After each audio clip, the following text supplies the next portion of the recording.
Hola colegas, buen día. Mi nombre es Paulo Cornejo, soy coordinador regional de CBGSP y les doy la bienvenida a este cuarto intercambio de expertos sobre el desarrollo del primer BTR. Esta sesión, una sesión especial, es la última que vamos a tener en este año sobre esta temática y está centrada en pregunta a los expertos. ¿Qué quiere decir eso? Vamos a tener una sesión específicamente con un Dream Team de expertos que nos han acompañado hoy día para responder preguntas que recibimos durante el proceso de levantamiento de preguntas desde los países y hoy día van a estar respondiendo esas preguntas. Sin más preámbulo, voy a avanzar. Básicamente algunas normas de convivencia básica, como siempre. Durante la actividad, por favor, su micrófono estará deshabilitado. Durante la presentación, use el chat si es que tiene alguna pregunta o cosas por el estilo. Después de cada presentación o al final, hoy día al final de estas presentaciones, vamos a tener un espacio para que ustedes puedan preguntar adicionalmente,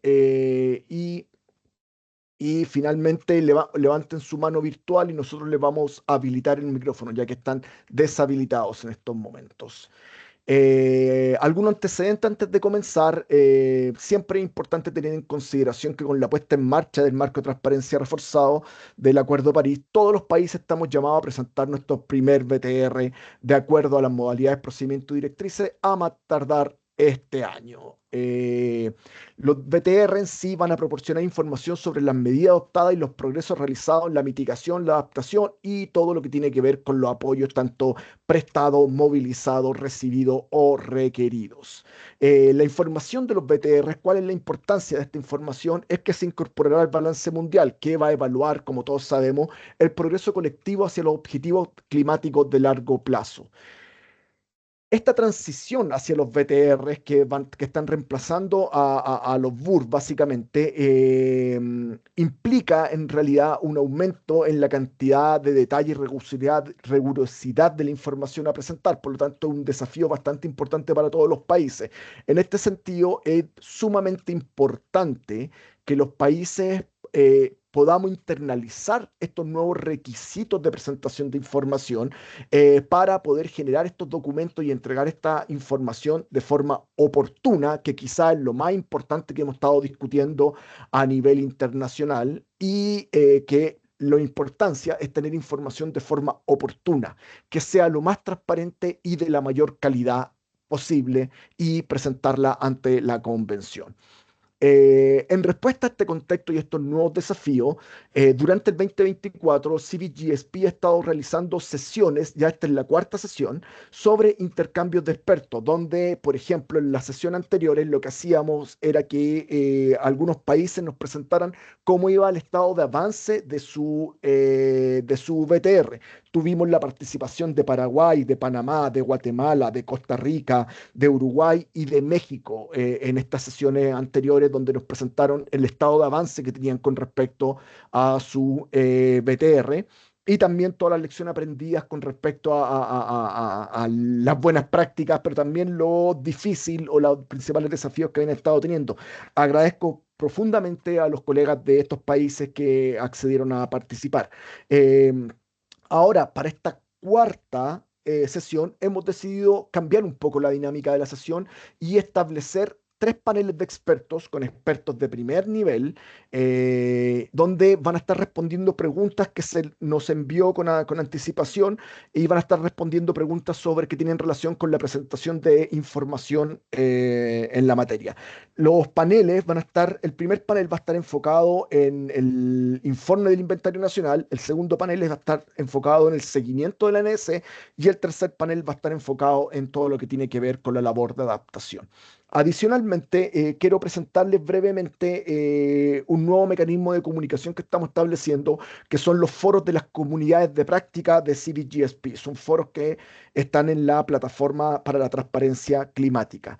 En general, ¿cuál es el objetivo de este webinario? Es básicamente fomentar el intercambio de experiencia y lección aprendida entre los expertos de los países de la red de transparencia climática de CBGSP para apoyar la planificación, desarrollo, finalización y y presentación oportuna del primer BTR ante la convención. Además, como les decía, se presentará un nuevo canal de comunicación mediante los foros de las comunidades de práctica de Civic GSP dentro de lo que es la plataforma de transparencia climática. En ese sentido, les quiero mostrar aquí brevemente, por ejemplo, la plataforma de transparencia climática, esta es la web, ustedes la pueden buscar en Google o en alguna otra cosa, que otro buscador que ustedes estimen pertinente. Y lo que les quería mostrar en general es que si ustedes se meten a la página, en la parte de arriba van a encontrar una pestañita que dice comunidades de práctica. Si ustedes las cliquean, las va a llevar las va a llevar a las comunidades de práctica de todos los diferentes redes de cooperación que existen bajo CiviGSP. Si ustedes van a la izquierda abajo, van a encontrar que van a poder seleccionar a qué red en particular quieren interactuar. Y ahí ustedes van a poder ver la que dice América Latina y el Caribe hispanohablante. Si se meten a ella, van a poder encontrar diferentes foros donde ustedes, después de cada actividad de CiviGSP, hago un resumen y pongo los principales temas que se discutieron. Por lo tanto, ahí ustedes van a poder ver. En particular, yo les estoy mostrando aquí el foro que es sobre intercambio de expertos sobre la planificación y desarrollo. Y ahí ustedes van a poder encontrar un foro específico donde además hago el enlace. Ahí ustedes pueden ver, hago el enlace a cada una de las sesiones que se tuvieron con respecto a ese foro y ustedes también pueden acceder a cada una de ellas y en cada una de las sesiones particulares de cada actividad que se hizo van a poder encontrar que que colgamos las grabaciones, están todas las grabaciones de cada una de estas actividades. También ustedes van a poder encontrar ahí la información sobre las presentaciones y el material que se trató y también van a encontrar el enlace al foro respectivo para que ustedes puedan ver cuáles fueron las principales temáticas que se discutieron, pero también para que ustedes puedan, si es que quieren, hacer nuevas preguntas. Todos los países van a poder incluir nuevas preguntas en los diferentes foros temáticos y los expertos estarán muy atentos para contestar esas preguntas. Así que esa parte es importante. Pero también es importante que ustedes, para poder ingresar y hacer preguntas, lo que tienen que hacer sí es previamente registrarse dentro de la plataforma. Entonces, en el menú principal, ustedes van a encontrar una parte que dice registro y ahí ustedes van a poder eh, completar este registro y van a poder participar dentro del foro. Eso sería como a manera de introducción y ahora quiero hablarles de la agenda. Vamos a tener 25 minutos para discutir sobre las preguntas que recibimos. Los expertos van a estar participando. Y luego, al final, vamos a tener 20 minutos para pregunta abierta. Si es que ustedes quieren levantar nuevas preguntas, los expertos van a ser bienvenidos en la última parte. Eh, s- con esto cerraría mi participación por ahora, que es recordarles solamente cuáles son los apoyos que desde Civic GSP podemos prestar a los países que tienen relación con la presentación del primer BTR. Lo primero es tiempo. Lamentablemente no podemos hacer nada con eso. Estamos ya en la recta final, estamos a básicamente 2 meses, 3 meses para presentar nuestro primer BTR, así que en ese sentido no podemos hacer nada. Pero lo que sí podemos hacer es resolver dudas sobre los requisitos para el reporte de la MPG. Ustedes me pueden escribir y hacer preguntas con respecto a estas temáticas, las contestamos. También brindamos una orientación y acompañamiento técnico permanente a los países, o sea, si ustedes necesitan que nuestros expertos estén con ustedes acompañándolo en este proceso y dándole indicaciones o buenas prácticas sobre los temas, cuenten con eso. También podemos estar apoyando la redacción y revisión de los contenidos ya desarrollados. Cuando me refiero a redacción, básicamente es una revisión a la redacción. Cuando ustedes tengan contenido ya de los BTR, pueden pasarnos la información y hacer básicamente una revisión editorial y de contenidos de lo que ustedes ya hayan hecho. También podemos aplicar procedimientos y procesos de aseguramiento de la calidad, ya sean estos exámenes técnicos por expertos o revisiones por pares. Y también podemos brindar apoyo para completar las CRT y las CTF en la medida de lo posible y de acuerdo a los tiempos que tengamos. Así que eso sería por mi parte. Partiría inmediatamente con el tema de las preguntas y respuestas y partiría con el primer foro que vamos a tener hoy día, que es hablemos sobre el informe del inventario nacional. Para responder las preguntas que ustedes nos enviamos, tenemos un verdadero equipo de ensueño en esta sesión y los paneles y los expertos que estarán participando de este panel respondiendo a las preguntas son Fabiola Ramírez, si bien trabaja en México, ella también es parte de la TFB del IPCC. Y además tenemos a Kendall Blanco, que trabaja en la unidad de apoyo a los inventarios de gas efecto invernadero de la convención. Les doy una fuerte bienvenida a los dos, un abrazo y un agradecimiento enorme por estar participando, así que ya los dejo a ustedes dos encargados de esta parte. ¿Y cuál va a ser la dinámica? Yo voy a estar leyendo la primera pregunta y ustedes van a estar contestando eh, basados en su amplio conocimiento. Entonces, en ese sentido, la primera pregunta tiene relación con, nos preguntaron si se puede utilizar el refinamiento del 2019 para estimar las emisiones de GEI del inventario, ya que el mandato en sí de las MPGs es utilizar las directrices del IPCC del 2006. Así que, Kendall o Fabiola, ¿usted quién quiere responder esa pregunta? Gracias Pablo, y muy buenos días a todas y todos los colegas en Latinoamérica. Gusto compartir con ustedes hoy. En esta primera pregunta, pues la respuesta es que claro que sí pueden utilizar el refinamiento 2019. No está en las MPGs, pero sí está en la decisión 5 CMA3, el uso voluntario de estas directrices. Buenísimo. Entonces, bajo esa lógica, porque hay un montón de países que efectivamente nos preguntan, oye, nosotros estamos implementando el refinamiento del IPCC, pero tenemos esa duda. Entonces, la respuesta básicamente es sí, se permite el uso de este refinamiento. Excelente. La siguiente pregunta tiene relación, ¿por qué se debe hacer un análisis de categorías principales, incluyendo y excluyendo las categorías del sector UTCUTS? Y muchas gracias. Y antes que nada, agradecer precisamente la invitación tanto a Kendall como a mí para presentar pues estos análisis y la parte de las dudas que se tienen sobre los inventarios nacionales de emisiones de gases y compuestos de efecto invernadero. Y respecto a esta pregunta, el análisis de las categorías principales es importante, dado que da los resultados de identificar cuáles son las fuentes de emisiones, pero también si en determinado momento en un país el sumidero, en este caso la parte de las tierras, también es principal. ¿Y eso qué quiere decir? Que van a ser las principales fuentes que van a dar la tendencia de cuáles son las emisiones de gases de efecto invernadero. Sin embargo, esto es importante también incluir la parte de tierras debido a que, por ejemplo, en el caso de México, tierras es una fuente de absorción también muy importante. Y por lo tanto, se requiere pues de identificar tanto la parte absoluta como la parte de cuáles son las emisiones completas, y por eso es que se tiene que hacer este análisis de manera incluyendo lo que es la parte de tierras, pero también excluyéndolas.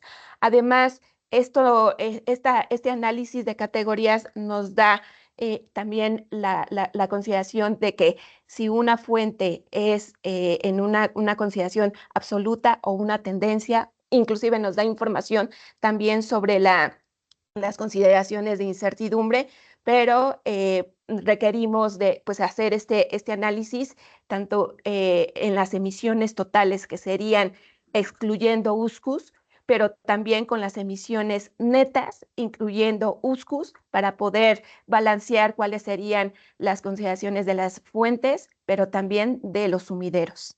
Gracias.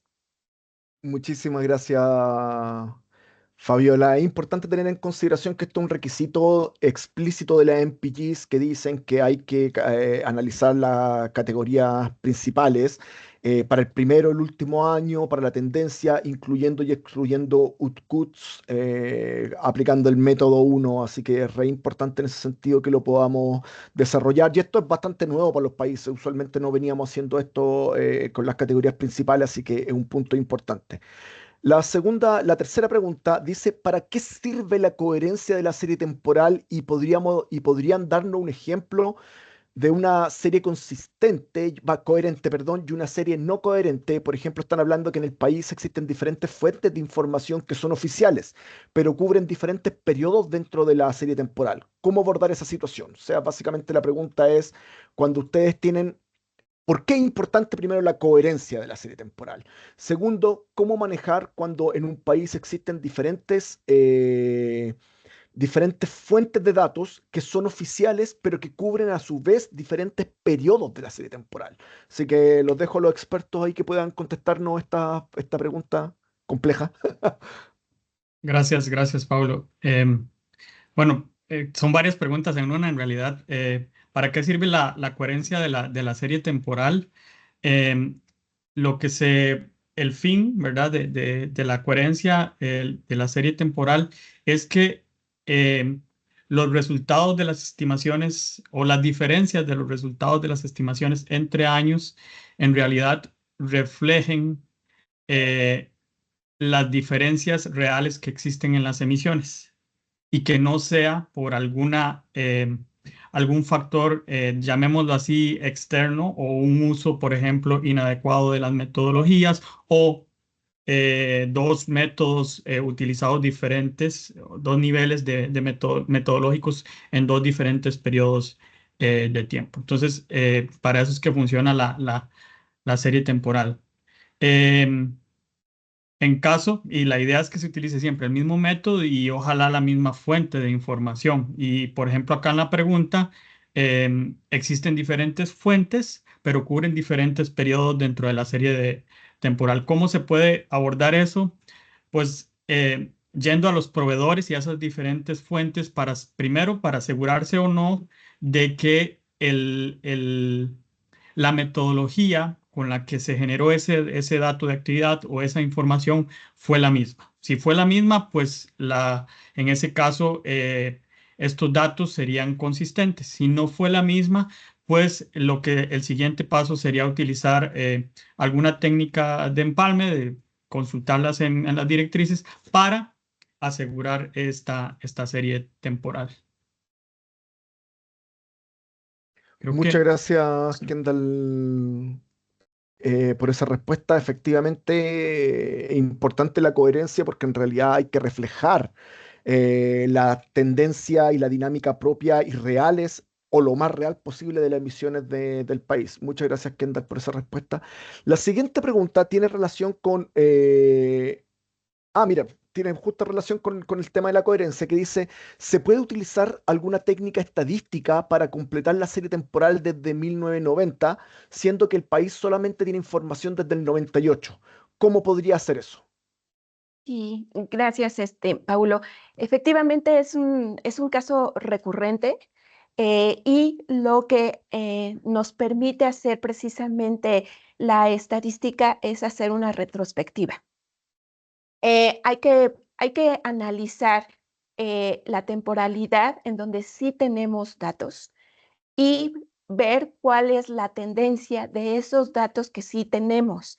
Si esto puede ser aplicado para tener una regresión lineal, pues entonces podríamos hacer una regresión lineal hacia atrás, para cubrir aquellos años que no tenemos información o que por alguna causa no podemos estimarlas. Eh, También hay que identificar si el periodo de estos años en donde sí tenemos información es un comportamiento diferente. Entonces también hay que ver de qué forma estadísticamente podríamos tener la mejor forma en cómo está comportándose los datos que sí tenemos información.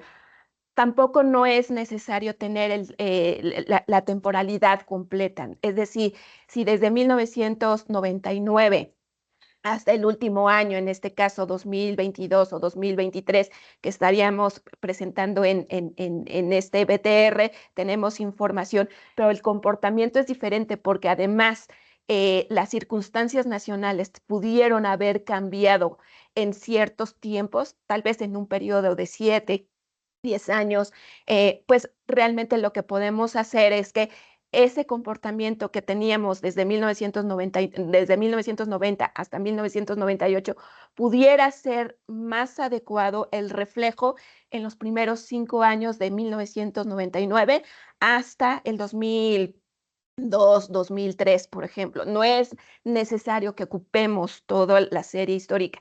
Entonces, hay que analizar lo que sí tenemos, reflejar, ver que estadísticamente pudiéramos tener una regresión lineal o en determinado momento una consideración de exponencial. Es decir, pues hay que analizarlo para ver cuál es el reflejo y además establecer si hay un comportamiento de toda la serie que sí tenemos información o solamente un periodo corto que pudiera reflejar la circunstancia nacional que de 1990 a 1997-98 no tenemos esa información.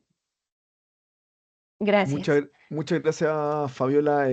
Interesante la visión. Efectivamente, se puede completar la serie de tiempo con técnicas de empalme que proporcionan las directrices del IPCC, pero tú mencionaste algo sumamente importante, es que tiene que hacerse un análisis, tiene que ver que lo posible se refleje en la mejor circunstancia nacional o se refleje en la circunstancia nacional en realidad. La siguiente pregunta tiene relación en caso de aplicar flexibilidad para la presentación de la incertidumbre. ¿Podrían darnos ejemplos concretos de un análisis cualitativo de la incertidumbre? ¿A qué se refiere con eso? Contextualizar un poco. Las MPGs indican que los países deben presentar un análisis cuantitativo y cualitativo de su incertidumbre, pero aquellos países que aplican a la flexibilidad solo se les alienta a que presenten un análisis cualitativo. Entonces, básicamente la pregunta es, ¿a qué se refiere con un análisis cualitativo y si nos podrían dar algunos ejemplos de ellos? Gracias, Pablo. En realidad, bueno, acá me gustaría hacer como un aviso importante sobre todas las flexibilidades en general. Perfecto. Es importante leerse en detalle el párrafo 6 de las MPGs, donde indica qué se tiene que hacer en caso de que se aplique una flexibilidad, ¿no? No es solamente la descripción o la razón de la aplicación de esta flexibilidad, sino también es muy importante indicar el tiempo en el que el país tiene planeado resolver, ¿verdad? En su contexto nacional esta situación, ¿verdad? Para dejar de aplicar la flexibilidad. Eso es importante, se está revisando en los BTR esto, entonces para que estén alertas sobre ese punto. En lo que se refiere a la pregunta, ¿a qué se refiere con un análisis cualitativo? En realidad eso comúnmente se hace, también no es algo que nos debería asustar, ¿verdad?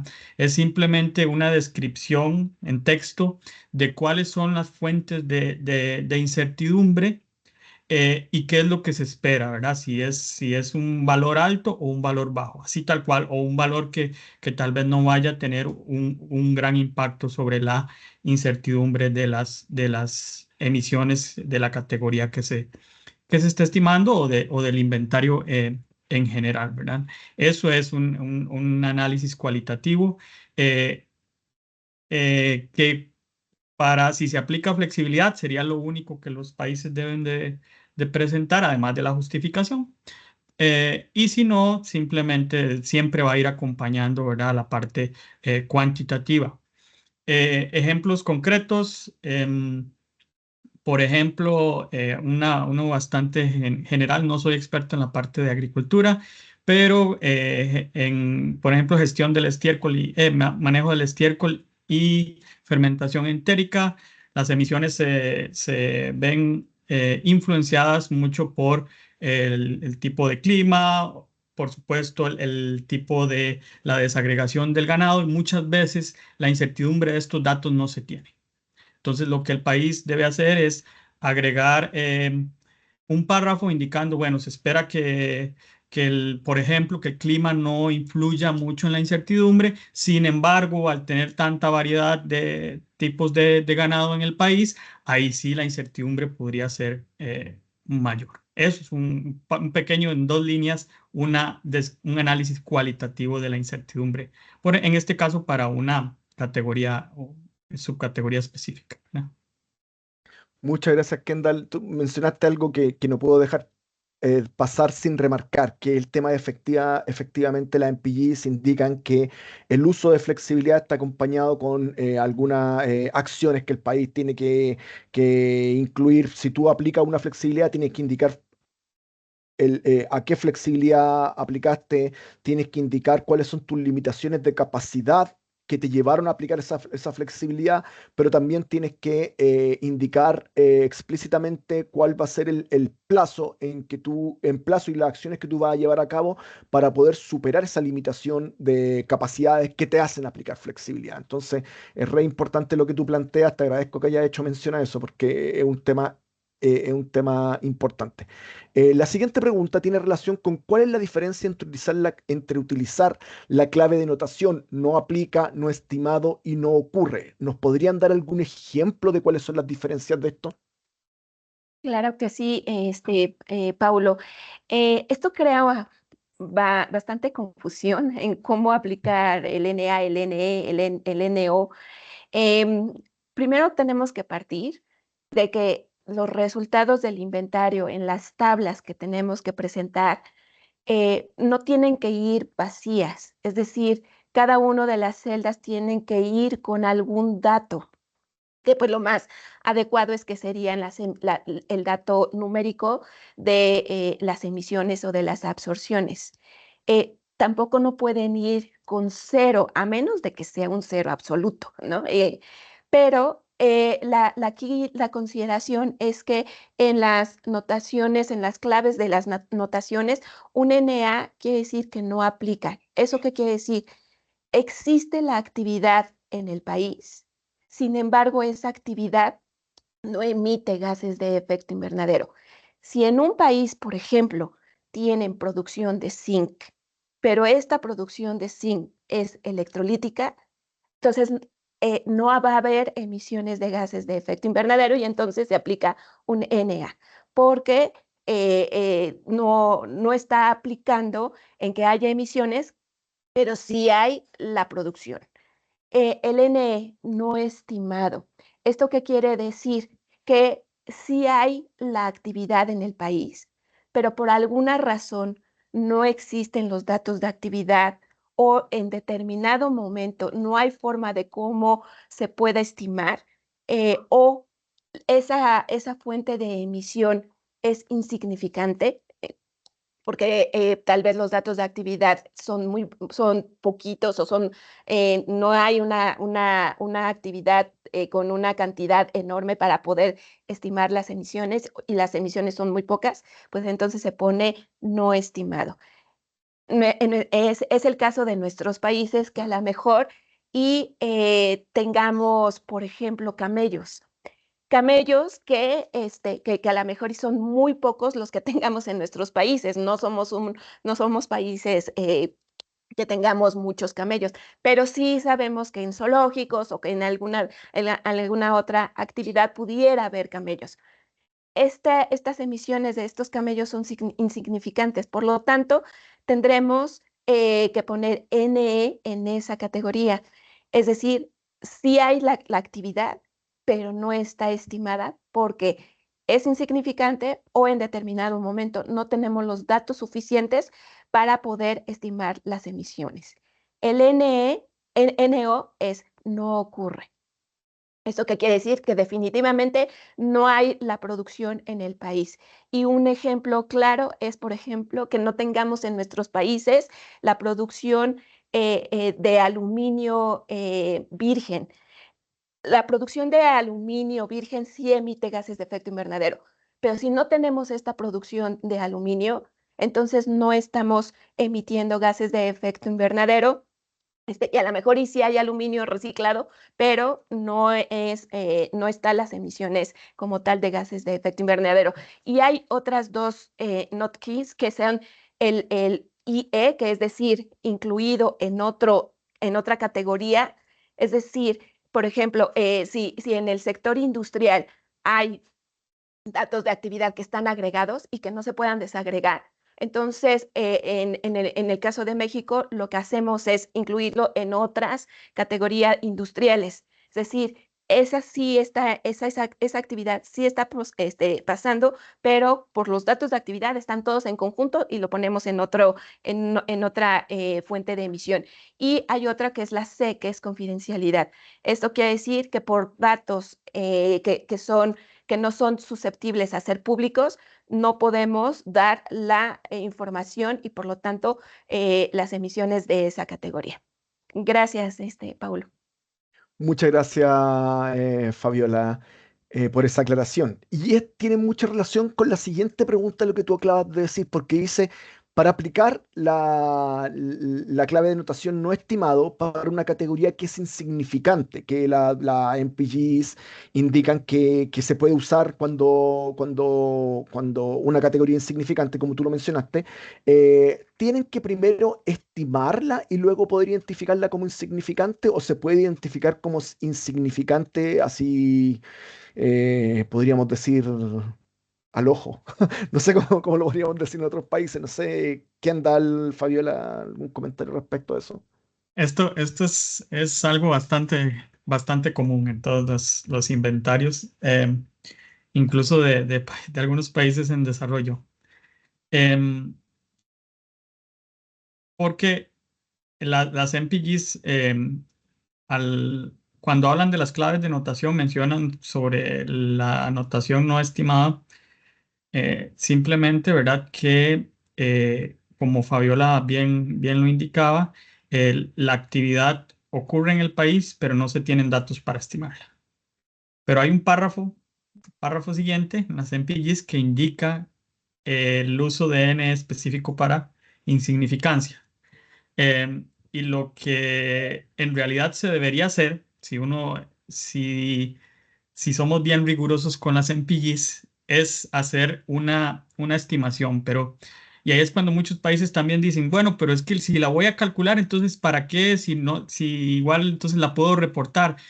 Una estimación, llamémosle una estimación gruesa, es lo que se debería hacer al inicio para demostrar que esa categoría es insignificante.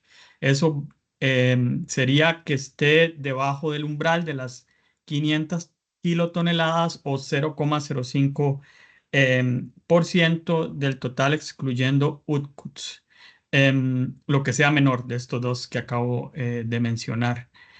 Posiblemente sea el 0,05% para la mayoría de países en desarrollo, ¿no? Para muchos de los países en desarrollo y específicamente para la región de Latinoamérica. Entonces, a mí no me gusta mucho utilizar el término conservador, pero sería una estimación conservadora inicial de esa categoría y ya se evalúa este umbral. Em, lo de conservador lo digo porque es un término más acuñado al protocolo de Kioto que a la Convención y al Acuerdo de París, pero bueno, sí. Si definitivamente no se tiene información, pero se sabe que es una industria grande, que si yo, por ejemplo, tienen una planta de producción de cemento grande y no se proveen los datos para poder hacer las estimaciones de las emisiones, se sabe que no va a ser insignificante. eh, Definitivamente en ese caso, si no se puede utilizar algún otro método para poder aproximar los datos de actividad, se utiliza NE y se debe proveer una explicación. Es utilizando un poco más el primer párrafo, ¿no? Con la descripción de cada una de las notaciones, sin entrar en el párrafo siguiente sobre los umbrales de insignificancia.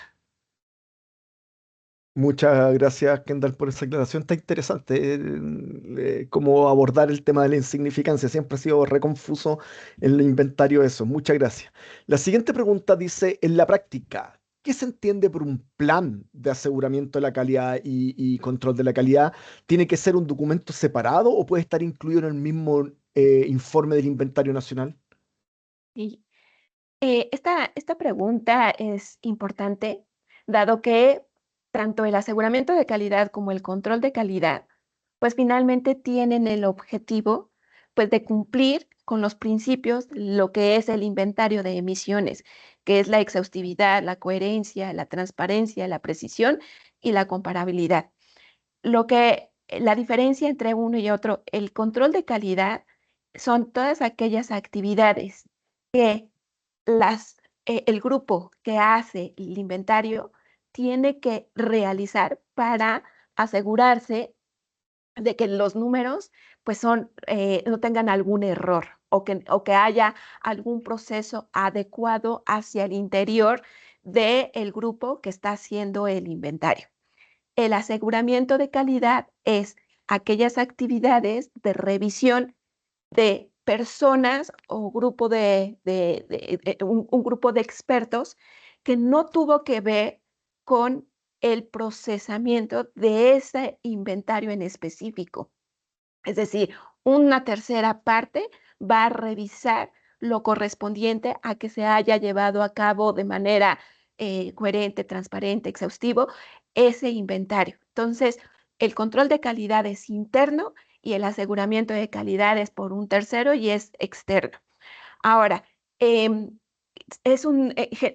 tenemos que ponerlo en el NIR, es un documento que puede ser parte descriptivo por parte en el NIR. Eso nos los está pidiendo inclusive las MPGs, de que indiquemos cuál es el proceso de control de calidad y de aseguramiento de calidad al que fue procesado ese inventario y los resultados de ese inventario. Sin embargo, también es importante, y como sugerencia, es importante tener este documento de manera externa en cada uno de la forma en cómo lo hacen los países, para que ese proceso, ese documento esté descrito. Un sistema de gestión de calidad sería coherente, sería adecuado y tendría que tener tanto el control de calidad como el aseguramiento de calidad, y derivado de ese proceso y la descripción que se tenga en cada uno de esos inventarios va a reflejar lo que tendremos que presentar en lo que es el NIR. Lo que hacemos en el país precisamente tenemos un sistema de gestión de calidad, en donde tenemos nuestros formatos, nuestros procedimientos, nuestros tiempos, la persona que hizo esos cálculos, y se firma inclusive por cada una de estas personas que hace cada uno de los cálculos, y después todo eso lo traducimos en lo correspondiente a la narrativa que tenga que ver con el AC y el CC de lo que es el NIR. Entonces, sí lo tenemos que poner en el NIR, pero también es una responsabilidad y es adecuado hacer una práctica ya de manera externa, con cada uno de las actividades para llegar a los resultados de lo que es el inventario.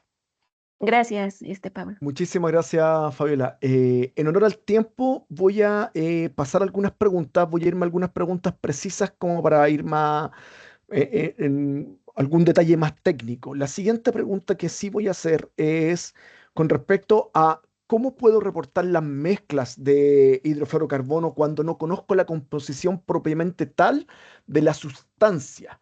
¿Y qué potenciales de calentamiento atmosférico podría utilizar? Lo que pasa es que las MPGs indican que los HFC y los PFC se tienen que presentar por sustancia. Entonces ahí le hago la pregunta a ustedes como expertos, y Kendall, especialmente experto en IPU, ¿qué podríamos hacer en este caso? Sí, primero voy a dar la respuesta del lado más siguiendo las directrices y también las decisiones. Se debería tratar siempre hacer el esfuerzo de colectar esta información, ¿no? Ya sea si aduanas o la ficha técnica de la mezcla, ¿no? Que generalmente contiene la división de los gases que la compone. Hay muchos nombres genéricos, pero con una buena búsqueda generalmente se consigue. Sí, definitivamente y posiblemente es lo que está sucediendo en esta consulta de este país. Definitivamente no se pueden tener esto, no podemos ser tampoco irnos a los extremos. Yo sé que a quienes hemos compilado inventarios nos gusta siempre tener la mejor data posible, pero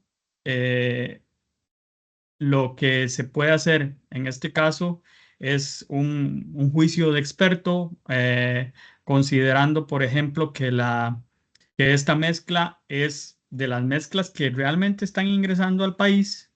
Puede ser, una consideración podría ser la que más ingresa, o otra consideración podría ser la que tiene componentes con mayor potencial de calentamiento. Em, con esos datos, si lo asumen de esa forma, se puede hacer una estimación gruesa solamente para esa mezcla y determinar, de hecho, si es insignificante o no, que posiblemente termine siendo insignificante porque generalmente cuando entran en gran cantidad sí viene identificada claramente de qué mezcla se trata. Se demuestra con los umbrales que les mencioné anteriormente y se reporta como N para esa sustancia específica, o se indica, ¿verdad? Descriptivamente en el inventario qué es lo que está pasando. Eso, igualmente, la idea es que sea una cuestión muy temporal, ¿verdad? Para que se incluya en un plan de mejora, para que, por ejemplo, se vaya con aduanas y se verifique un poco quién fue el importador, si es posible tenerlo, y consultarles o por medio de lo mismo aduanas, ¿verdad? Por cuestiones de confidencialidad, que ellos le consulten, ¿verdad? Y mejoren también los sistemas para que este tipo de sustancias sin especificación no ingresen, ¿verdad? O no sea posible identificarlas en los sistemas aduaneros. Creo que por ahí sería más o menos un posible enfoque, ¿no? Que se le puede dar para tratar de resolver esta situación, este tipo de Muchas, situaciones. muchas gracias, Kendall. La próxima pregunta tiene relación con, ¿podrían explicar la diferencia del sector AFOLU de las directrices del IPCC del 2006 con los sectores que hay que reportar en la CRT, que son agricultura y UTCUT por separado? Sí, gracias. Las directrices del 2006, AFOLU es una categoría que tiene agricultura y USCUS y tiene 3A, 3C, 3B y 3C. Y se reporta pues de manera AFOLU completo, es una categoría grande. Sin embargo, pues sí hemos identificado que pues en la parte de los formatos comunes de reporte, pues para poder dar y dimensionar las emisiones tanto de 3A como de 3C, que sería la parte de agricultura, versus la absorción y las emisiones de tierras, que sería USCUS. Por eso es que se diferencia más en una consideración no tanto de sector, sino de categoría en estos dos lados. AFOLU es un sector grandote, está establecido en las directrices del 2006, pero tienen las mismas categorías 3A, 3B y 3C, pero es mejor separarlos de manera, el formato común de reporte, pues eso es lo que nos pide, ¿no? Separarlo para dimensionar las emisiones de 3A y de 3C y lo correspondiente a lo neto de las emisiones de tierras en 3B. Perfecto. Muchísimas gracias, Fabiola. Voy a hacer las últimas dos preguntas. Es una pregunta que voy a hacer directamente también a Fabiola y luego voy a hacer una última pregunta para Kendall.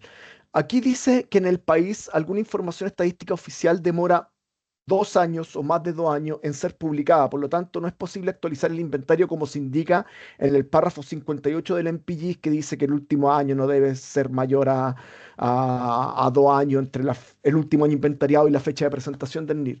¿Qué se podría hacer para completar este último año del inventario y tener una serie temporal completa en línea con la MPG sin utilizar la flexibilidad?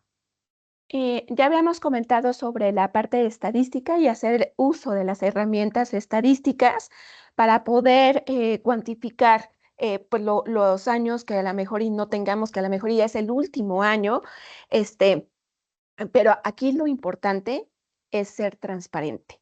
Es decir, si hay una fuente de emisión que por alguna consideración no tenemos el dato de actividad en ese momento, podemos hacer uso de estas estadísticas y de estas herramientas para poder proyectarlas y estimar de manera indirecta lo correspondiente a este último año, pero sí tenemos que indicarlo. Es decir, que ese dato es una proyección, es una estadística y por lo tanto no es tan robusto como lo considera la metodología del IPCC. Entonces, podemos hacer este uso de estas herramientas estadísticas para completar y no utilizar esta flexibilidad, pero transparentemente tenemos que indicar que es una proyección.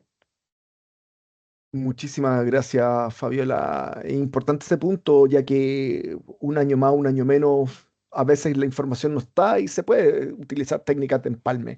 Las directrices del IPCC te lo permite. Y la última pregunta que quiero hacerles, también respetando el tiempo, es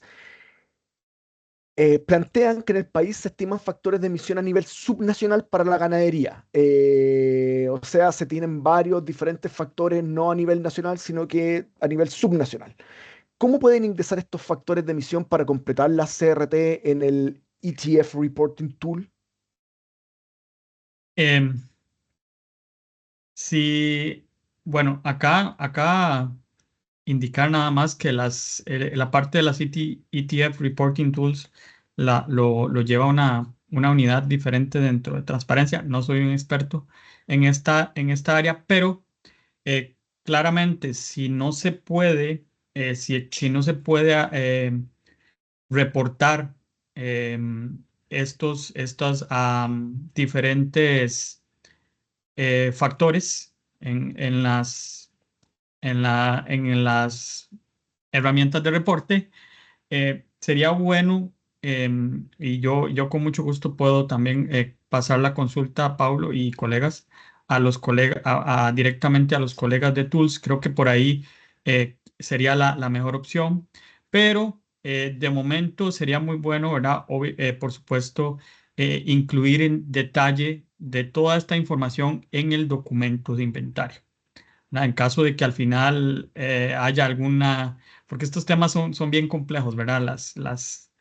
Cómo introducir información extra o adicional o más desagregada de lo que ya las tools permiten, ¿verdad?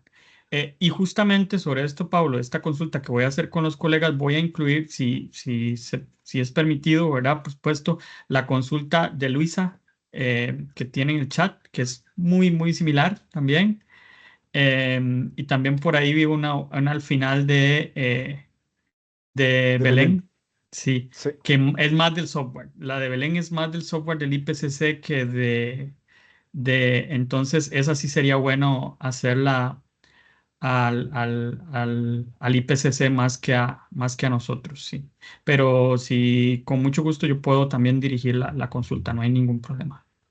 Perfecto, Kendall. Oye, muchas gracias por su participación. Yo dejaría hasta aquí la sesión del NIR.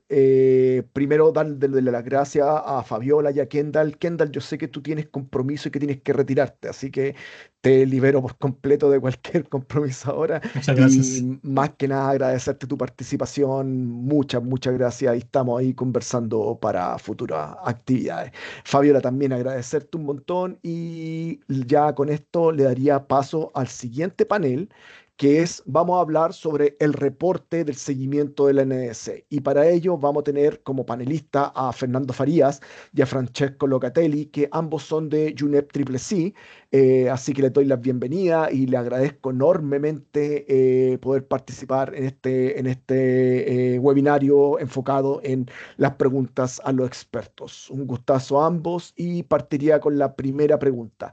La primera pregunta nos dice, ¿cuál es la diferencia entre los indicadores de la tabla 1 y los indicadores clave de la tabla 10 de los CTF? ¿Son lo mismo? ¿Se puede incluir solo unos pocos seleccionados para las proyecciones de la tabla 10? Los dejo ahí a ustedes expertos contestar esta pregunta. Hola Paulo, voy yo a contestar esta pregunta. Gracias por tu invitación a participar y estoy muy feliz de estar aquí con vosotros. Espero que me perdonen si hago algún error en hablar en español, pero bueno, voy a contestar a esta primera pregunta y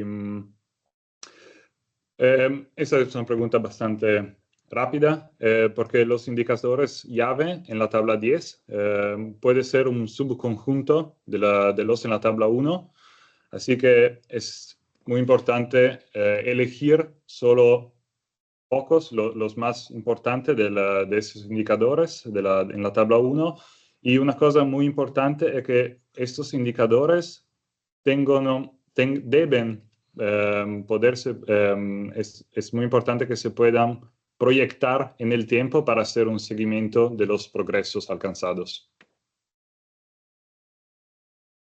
Gracias, Francesco. Interesante lo que tú planteas, porque uno de los temas que quizá el mayor desafío es que los indicadores per se sean indicadores asegurarnos de que sean indicadores que podamos hacerle seguimiento con el tiempo y también que tenga una consistencia con respecto una consistencia y una relevancia con respecto a lo que queremos hacer seguimiento.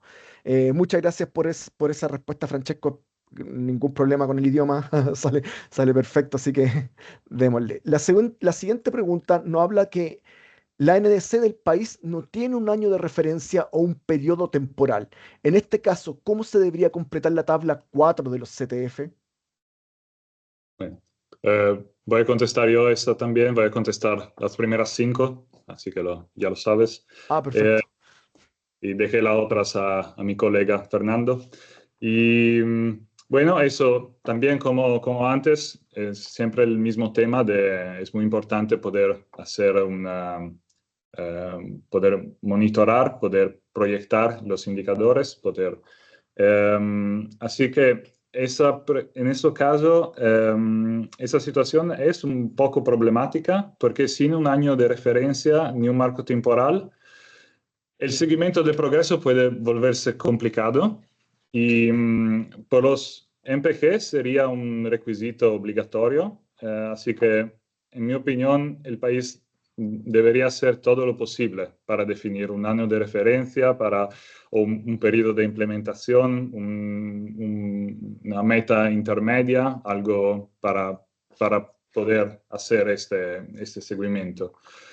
Al final, si el país no es posible definir esas informaciones para cualquier razón, se puede usar la notación NA, non applicable, not applicable, pero claro, el país tendrá también que explicar con detalle por qué usó esa notación.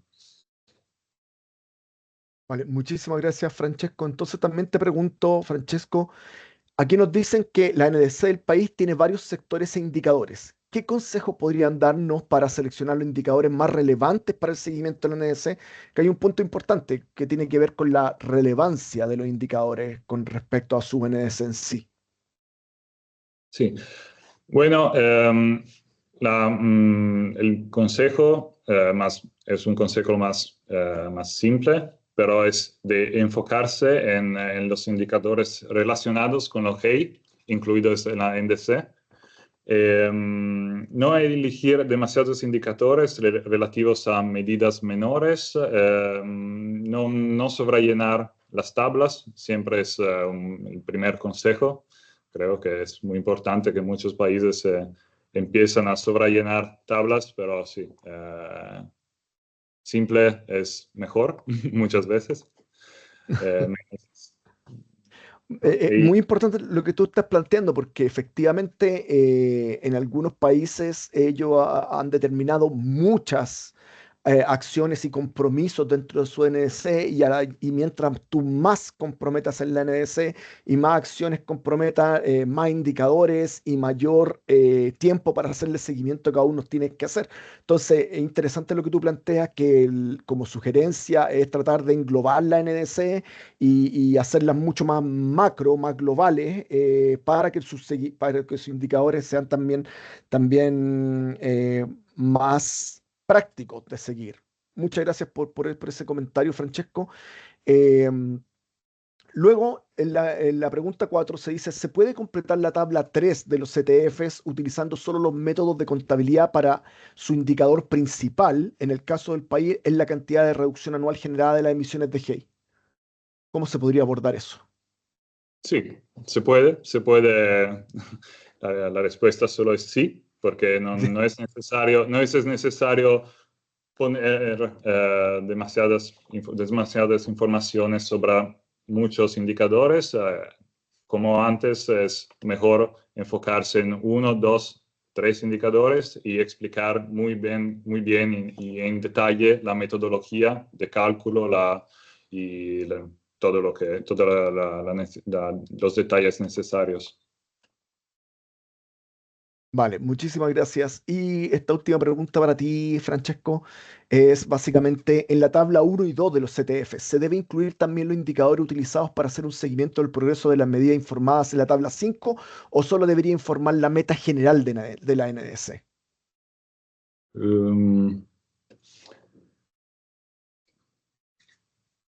Bueno, en los cuadros 1 y en las tablas 1 y 2,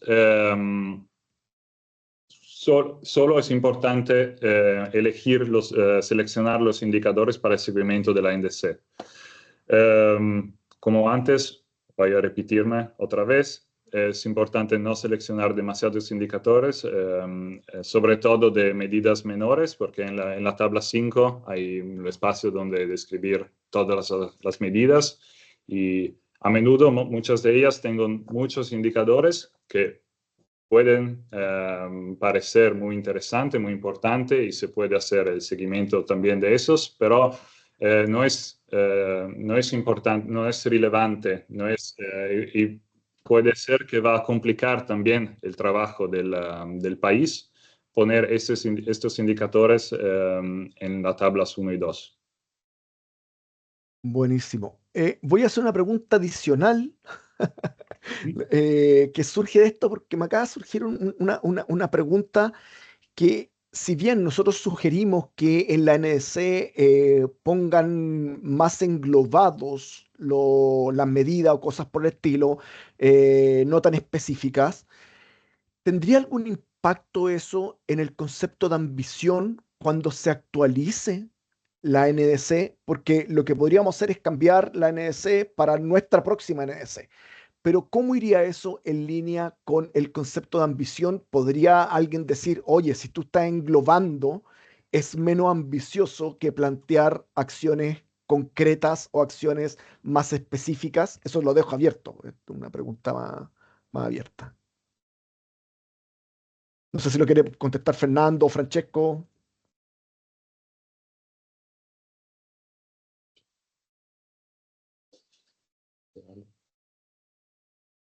No tienes que... Silenciado, Fernando. Sí. Sí. Estaba leyendo ¿cómo se llama? El chat. Disculpa, Paulo. No. Están saliendo preguntas. Te hago la pregunta nuevamente, porque efectivamente la sugerencia que yo he escuchado de muchos expertos es que los países no incluyan tantas medidas de mitigación en su NDC, porque mientras más medidas incluyan, más indicadores van a tener que incluir para hacerle seguimiento. Y entonces la sugerencia es englobar esas medidas, pero ese englobar debería realizarse debería realizarse en su próxima actualización de NDC, y en el caso que un país lo haga de esa forma, que deje de incluir 200 medidas y la englobe en medidas más macro, ¿qué podría afectar el concepto de ambición con respecto, ya que lo que busca la NDC es que cada vez se vaya haciendo más ambicioso? ¿Cuál es la opinión que ustedes tienen respecto a eso? Es que, gracias Pablo, y disculpa por la No, situación. todo bien, todo bien, todo bien. Pero el tema de la ambición tiene más que ver más que un número de medidas, con que las medidas reduzcan muchas emisiones, ¿me entiendes? Perfecto. Puede ser súper ambicioso si tú pones una medida o un objetivo, pero ese objetivo es un objetivo drástico, ¿ya? Si tú tienes muchas medidas, pero que no las sabes medir bien, que son cualitativas, que son más bien de planificación y que no tienen un impacto directo, yo te diría, bueno, no lo encuentro que es tan ambicioso en realidad, ¿eh? Entonces, si tú estás haciendo esfuerzos por englobar medidas que pueden ser eventualmente interesantes, pero no necesariamente son tan, entre comillas, mitigadoras, es súper bienvenido, ¿no? Porque todo eso te va a facilitar el reporte. Ahora, lo que hace la BTR es evaluar la NDC, no reemplaza la NDC, ¿no? Y eso es súper importante, ¿no? Porque estamos en dos procesos que son casi paralelos, pero son diferentes, porque hacer el BTR es hacer el seguimiento de la NDC. En cambio, el NDC 3.0, que es lo que se quiere trabajar en el próximo año, es repensar la NDC, ¿no? Entonces son dos procesos que son, probablemente los países están pensando las dos cosas, ¿no? Cómo reporto mi NDC, pero también están pensando en qué tengo que hacer el próximo año, que es cómo mejoro mi NDC. Buenísimo, gracias por esa respuesta. Vamos a volver a las preguntas. La pregunta 6 dice, ¿cómo puedo identificar y estimar desde el punto de vista metodológico los beneficios secundarios de mitigación derivadas de la adaptación? ¿Podrían darnos algún ejemplo concreto con respecto a esto? Claro, los beneficios secundarios de mitigación son beneficios de mitigación, ¿ya? O sea, el concepto aquí es que una medida que tenía, que la pensó el equipo de adaptación o que se pensó con afán de adaptación, también mitiga, ¿ya? Y esa mitigación como tal puede medirse con metodologías de mitigación, ¿m? O sea, no es incompatible, ¿ya? Es más bien cuál es el origen, de dónde nace la medida cuando se habla de estas medidas de adaptación con beneficios de mitigación. Y ejemplos de medidas de adaptación con beneficio de mitigación hay, por ejemplo, en el sector forestal, ¿no? Si se quiere proteger un bosque por razones de adaptación, bueno, eso también va a tener un impacto en CO2, ¿ya? Esa es más bien la lógica, ¿no? Medidas que al ser pensadas de adaptación, de todos modos van a reducir CO2. Perfecto, muchas gracias. Esto es una pregunta desde mi completa ignorancia, ¿alguna fuente bibliográfica donde podamos ver temas de la parte metodológica? Porque lo que he conversado con bastantes colegas es justamente que quedan cortos con la parte metodológica de cómo hacer ese nexo entre las dos cosas, o cómo reportar también esa mitigación surgida de las medidas de mitigación. Sí, bueno, hay temas metodológicos, pero yo creo que lo importante es tratar de entender el concepto, y para eso yo creo que el último reporte del IPCC, el capítulo, en la sección de mitigación, aborda por primera vez estos temas de no mirar la mitigación o la adaptación como algo separado, sino que pensarlos de manera conjunta. Entonces, creo que el capítulo 17, si no me equivoco, habla habla de ese tema. Pero como te digo, para estimar mitigación hay que usar las metodologías de mitigación, con las cuales Ya. bastante ya las conocen, en el fondo, ¿no? Buenísimo, gracias Fernando. Vamos a pasar a la siguiente pregunta que también tiene relación con eso. ¿Podemos informar acciones de adaptación con co-beneficios de mitigación en la tabla 5 y presentar información adicional para la misma acción en la tabla 12? Ya, bueno, la tabla 5, para los que no son tan del mundo de la mitigación, es la tabla que permite reportar lo que se llaman políticas, medidas, acciones y planes, ¿ya? Y la tabla 12 es lo que se llama la tabla que permite reportar response measures o medidas de respuesta, ¿ya? Ahora, la pregunta que se hace es cuando yo reporto en tabla 5, cuando yo reporto en tabla 1, cuando yo reporto en tabla 12, ¿ya? La diferencia es que tabla 1 y tabla 2 se usan para reportar cuando estamos más asociados con el tema del impacto en el NDC y en particular con emisiones de gases de efecto invernadero, ¿ya? Es una tabla cuantitativa. La tabla 5 puede ser cuantitativa, pero también puede ser cualitativa, ¿ya? Porque se pueden reportar acciones que no necesariamente están reduciendo mitigación como tal, como por ejemplo puede ser un plan estratégico del gobierno, ¿no?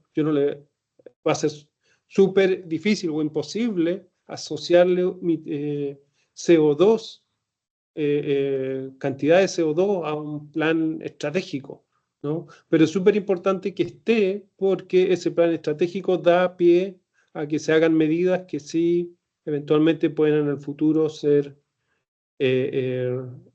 convertibles en CO2, ¿ya? Ahora, Buenísimo. si se puede usar la tabla 12 es solamente para medidas de respuesta, ¿no? Para estas response measures, y por lo tanto, eventualmente, si se presenta algo en la tabla 5 que tenga que ver con response measures, se puede poner también en la tabla 12, pero yo creo que van a ser muy pocas, ¿eh?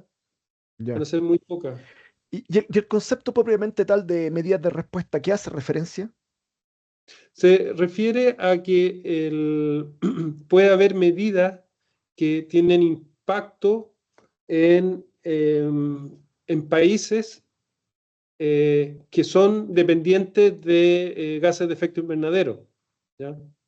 Pueden haber, por ejemplo, países petroleros que una medida que diga yo voy a introducir electromovilidad en el transporte va a ir contra la explotación de ese combustible. Entonces, una medida de respuesta es cómo se responde, cómo el país puede, diríamos así, reducir o neutralizar el impacto que va a tener medidas de mitigación. Buenísimo, gracias. Gracias por esa aclaración. La siguiente pregunta dice, si en la última NDC se aplicaron los potenciales de calentamiento atmosférico de la R4 del IPCC y ahora la MPG mandatan que el inventario se deba utilizar la potenciales de calentamiento atmosférico de la R5, ¿debo actualizar las estimaciones realizadas en la última NDC? ¿Cómo se aborda eso? Lo que pide la MPG es que si hay modificaciones en la manera en que se están haciendo desarrollando la metodología, o bien en este caso de que está cambiando el potencial de calentamiento global, eso se debe reportar dentro de las tablas. En particular en la tabla apéndice, se indica, hay modificaciones o hay recálculos que vale la pena colocar, y ahí por supuesto que hay que colocar si es que el caso ha sido cambiado, ¿no? O sea, Buenísimo. lo importante es que quede claro que si aparece un número nuevo, ¿de dónde sale? ¿Ya? Y si sale porque se actualizó el potencial de calentamiento global, lo que hay que hacer es explicarlo. Buenísimo. Oye, la Es- segunda pregunta dice, cuando las políticas no tienen una reducción estimada de hate para un año, ¿cómo podría abordarse y qué información se podría presentar? Bueno, siempre hay que pensar que los PTR es una combinación de presentación de información en tablas y presentación de información en el texto, ¿no? Hay veces que uno se entusiasma mucho en las tablas y trata de poner mucha información en las tablas, pero en realidad la idea más bien es poder que las tablas referencien el texto, ¿ya? Ahora, por ejemplo, si no hay una reducción estimada porque la medida no es estimable, ¿entiendes? No es porque no existen los datos, por ejemplo, sino que es una medida demasiado amplia o demasiado etérea, se podría explicar dentro del texto que la medida como tal no existen las herramientas para poder ser estimada, pero que de todo modo es importante incluirlo dentro de las medidas porque puede tener puede ser una medida, no sé, que tenga un cambio transformacional o que tenga mucho impacto en el país. Entonces, lo que quiero decir es que no porque no tenga una reducción estimada, la medida no vale la pena que se incluya, ¿ya? Y ni que se explique. Si el país considera que una medida es buena para el afán de su NDC, o sea, de la mitigación, es bueno que la incluyan y que por lo tanto la incluyan y le expliquen y que expliquen que por el momento o por la naturaleza de la medida no puede estimarse una emisión de gases de efecto invernadero. Ahora es distinto si no puede ser, si es una medida que no puede ser estimada porque no existen los datos, pero que eventualmente podría ser estimada. ¿Ya? ¿Se entiende la diferencia? Claro. Porque, por ejemplo, puede ser que se está instalando paneles solares, pero no se tienen todos los datos para saber cuánto. Ahí lo que se puede poner es que en la tabla es no estimado, ¿no? En la tabla 5, una notation key de NE. Ya, perfecto. Os- Gracias por esa respuesta. Vamos a pasar a la siguiente. Dice, ¿qué necesitamos para incluir una acción de mitigación que está planificada, pero que aún no ha comenzado? ¿Deberíamos agregarlo en esta etapa del reporte o esperar hasta que comience su aplicación? De manera similar, ¿qué pasa con las políticas si se completaron, pero aún no fueron aprobadas por el gobierno? ¿Deberían agregarse también en el reporte? Ya, esa pregunta me da pie a hacer un comentario eh, que me parece relevante, especialmente en el caso de los países latinoamericanos, que probablemente van a reportar en español, ¿ya? Y es que si uno se va a la versión en la versión oficial de las MPGs, usan un lenguaje que no necesariamente es el más evidente, pero que es el lenguaje oficial, ¿ya? Entonces, si uno va a la MPG en inglés, dice que el estatus de las medidas puede ser planned, adopted or implemented, ¿ya? Y bueno, planned es el primer caso, ¿no? Si una medida de mitigación está planificada, hay que ponerla como planned.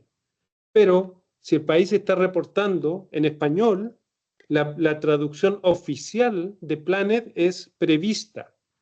La traducción Mm. oficial de adopted es aprobada. Y la traducción oficial de implemented, y esto es muy importante, es aplicada. Por lo tanto, la opción implementada no existe dentro de la nomenclatura de reporte de acuerdo a las MPG, ¿ya? Porque para todos nosotros es como súper natural usar implemented a implementada, ¿no?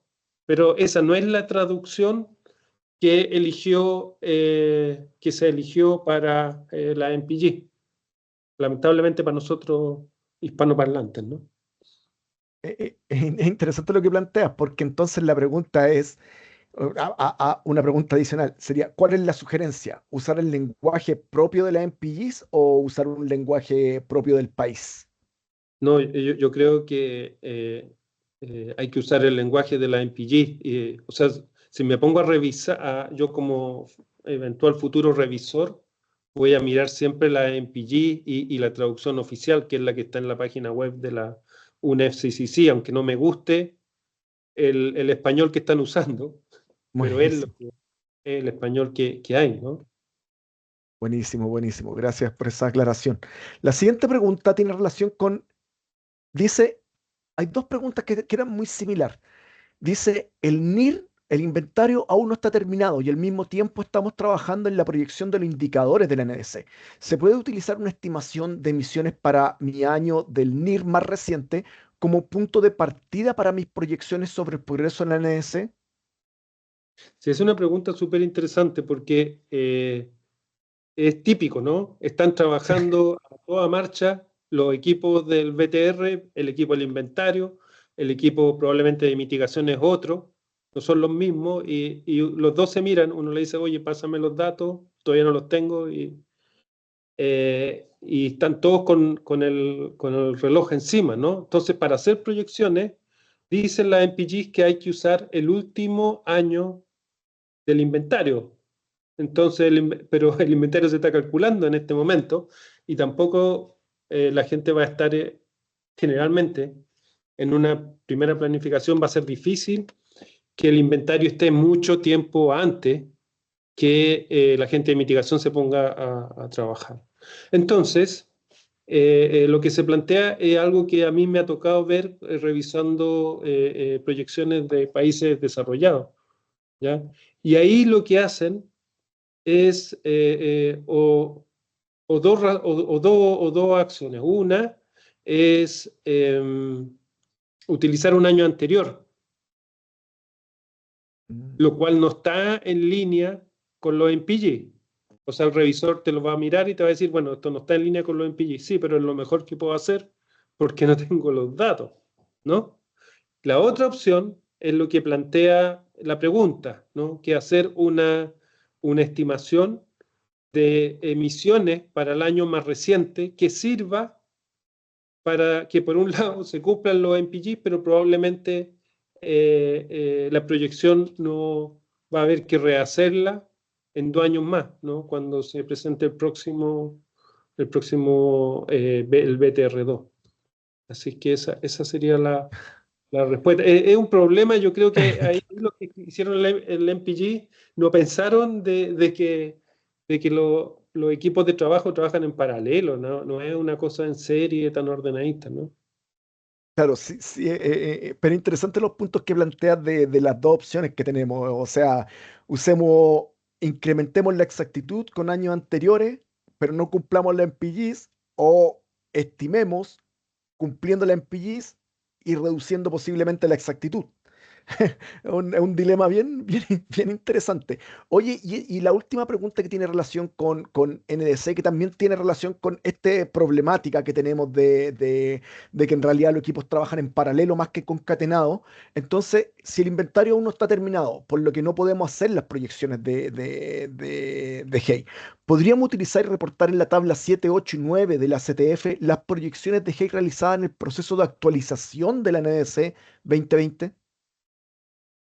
Eh, bueno, habría que, nuevamente, ¿no? No se estaría cumpliendo el MPG porque Claro. probablemente el punto de partida de la proyección del 2020 van a ser distintos de lo que entregue el inventario, ¿no?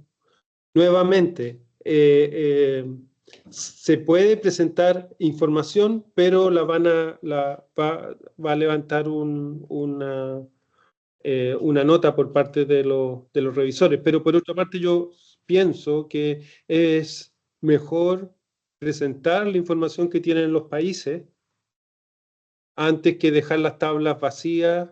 En todo caso, tener ojo que varias de estas tablas están sujetas a flexibilidad también, ¿no? Las Es un proyecciones punto, de es un flexibilidad. punto, Sí, ese es un punto importante lo que tú acabas de mencionar, que en realidad también quizás para este primer ejercicio de BTR, una tercera opción también se plantea aplicar la flexibilidad, teniendo en consideración lo que Kendall decía, que si se aplica con flexibilidad siempre hay que tener en consideración que va acompañado de una responsabilidad, es como el dicho del hombre araña, que un gran poder va acompañado de una gran responsabilidad, entonces en cierto sentido si van a aplicar flexibilidad, siempre tienen que recordar que la aplicación de la flexibilidad va acompañado de algo, que es reportar lo que estábamos conversando. La disposición de flexibilidad, las limitaciones de capacidad y establecer un plan para superar las limitaciones de las capacidades. Con eso llegaríamos hasta la parte de la discusión que tiene que ver con el seguimiento del NDC. Muchas gracias, Francesco, Fernando, por sus respuestas muy interesantes. Aprendo un montón en este tipo de intercambios. Y sin mayor preámbulo y dándole ya espacio al el tercer componente que vamos a discutir hoy día y que tiene bastante relevancia, porque en realidad cuando estuvimos planteando este webinario con preguntas y respuestas de los expertos, decíamos enfoquémonos en inventario y enfoquémonos en NDC, que son los capítulos, podríamos decir, mandatorios para la presentación de los BTR. Sin embargo, también consideramos extremadamente pertinente hablar de adaptación teniendo en consideración que en la región es muy importante el concepto de adaptación y las acciones que han venido haciendo en América Latina y el Caribe hispanohablante relacionados con adaptación. Entonces, bajo esa lógica, hemos invitado a dos mega expertos en temas de adaptación. Por un lado, Patricia Velasco de UNDP y por otro lado, Pedro Muradas de Ricardo y también de FAO, a que puedan ayudarnos a responder estas preguntas que hemos tenido de adaptación. En ese sentido, les doy, Pedro, Patricia, les doy las gracias enormemente por acceder a participar de este webinario y también de compartir su amplia experiencia y experticia con nosotros. Así que la primera pregunta que voy a hacerles es en cuanto a los arreglos institucionales y las circunstancias nacionales que plantea la MPG que hay que presentar. ¿Se debe reportar los formalizados, o sea, aquellos que ya están puestos en marcha, o también existen, o también se debe reportar a aquellos que, si bien no están formalizados, institucionalizados, existen en el hecho, pero no son oficiales? Y también, ¿qué nivel de detalle se esperaría que se reportara con respecto a este tema de circunstancias nacionales y arreglos institucionales? Les dejo las preguntas abiertas y ustedes respondan a su... Gracias, gracias, Pablo. Yo voy a contestar esta pregunta. Muy buen día con Gracias, todas y Patricia. todos. Es un gusto nuevamente estar con ustedes. Y acerca de esta pregunta, quiero hacer esta reflexión, que primero los países reportan de acuerdo a sus circunstancias y con la mejor información disponible. Además, deben recordar que en los VTR un capítulo inicial ya es en general de circunstancias nacionales y de arreglos institucionales, por lo cual he visto en los reportes que ya se han presentado en Panamá, por ejemplo, Andorra, Guyana, que las secciones son bastante concisas y directas, enfocadas solamente en el tema de adaptación. Por ejemplo, Panamá tiene una hoja detallando específicamente en el marco legal, en el marco institucional, qué es lo que se relaciona a la adaptación. Otros países han puesto un análisis de capacidades en adaptación, pero en general he visto que es un capítulo muy conciso específicamente para el tema de adaptación, en el tema de arreglos institucionales y circunstancias nacionales. Acerca de la información que ya es oficial o está, por ejemplo, en planificación. Por ejemplo, hay países que utilizan información de los planes nacionales de adaptación, pero aún no ha estado finalizado. Se puede incluir esta información, pero me parece importante que se puede poner un disclaimer, en la que esta información se está trabajando, será finalizada en tal época, pero en general la mayor información que se pueda poner es mucho mejor. pero sí he visto que en estos países que ya han presentado sus VTR, la información es muy concisa acerca de las circunstancias nacionales y de los arreglos institucionales. Muchísimas gracias, Patricia. Efectivamente, es importante, a mi parecer, y lo comentaría también, es importante entregar la suficiente información para que el lector pueda entender el marco y el contexto de las medidas que se están aplicando. Yo creo que por ahí es la relevancia del tema de arreglo institucional y de circunstancias nacionales, que es básicamente entregar al lector la suficiente información para entender el contexto de la acción climática en sí. Muchas gracias por tu respuesta. La siguiente pregunta tiene la siguiente pregunta aborda de cómo definir las prioridades y los obstáculos dentro de la adaptación. ¿Podrían brindarnos ejemplos concretos que han realizado los países para poder priorizar y determinar los obstáculos? Que esto es una pedida concreta de la MPGs. Prioricen las medidas de adaptación. Muy bien. Bueno, primero de todo, buenos días, Pablo. Gracias por el espacio y resto de colegas y participantes, que una vez más, pues un montón de colegas y encantado de poder contribuir y ayudar en la medida de lo posible a ese proceso de construcción de los informes. Efectivamente, el capítulo de adaptación del BTR tiene una sección específica para prioridades y obstáculos, y ahondando en lo que comentaba Patricia, estas prioridades y obstáculos deben de salir del paso previo, ¿no? Al final es un proceso de planificación que va en cascada, y esta es la consolidación a nivel diagnóstico de lo que el país puede aportar en la identificación, evaluación y priorización de riesgos climáticos, y a ser posible regionalización, porque podemos tener una prioridad climática que atender en el país, pero probablemente no en todas las partes del país exista esa necesidad, ¿no? Entonces, si tenemos esa información claramente priorizada y claramente indicada en términos de dónde es necesario actuar, perfecto. Esa información tiene que salir, lógicamente, de un proceso de planificación que cada país, pues, atendiendo a sus circunstancias, lo tiene más o menos avanzado, ¿no? Estos informes no son informes en los que se espera que se coloque información ex novo, es decir, no hay que introducir un nuevo análisis de riesgos, no hay que introducir un nuevo, sino que hay que hacer esa cross-reference a información ya publicada, lo que cada país tenga, y lo que estamos haciendo simplemente es reportar progresos, ¿no? Entonces, bueno, pues que tenemos un NAPA a medio terminar es un avance y lo estamos progresando, y en 2 años, en 4 años, pues veremos cómo evoluciona ese proceso de planificación de la adaptación. Entonces, a la hora de priorizar, se pueden aplicar, pues, criterios de forma participativa o no relacionados con la urgencia, con la necesidad de establecer medidas que sean costo efectivas, etcétera, ¿no? Una serie de criterios que están publicados y en caso de necesidad, pues los podemos compartir sin duda. Y los obstáculos, pues también se identifican claramente. Suele aparecer el tema financiero, que ya hemos visto en anteriores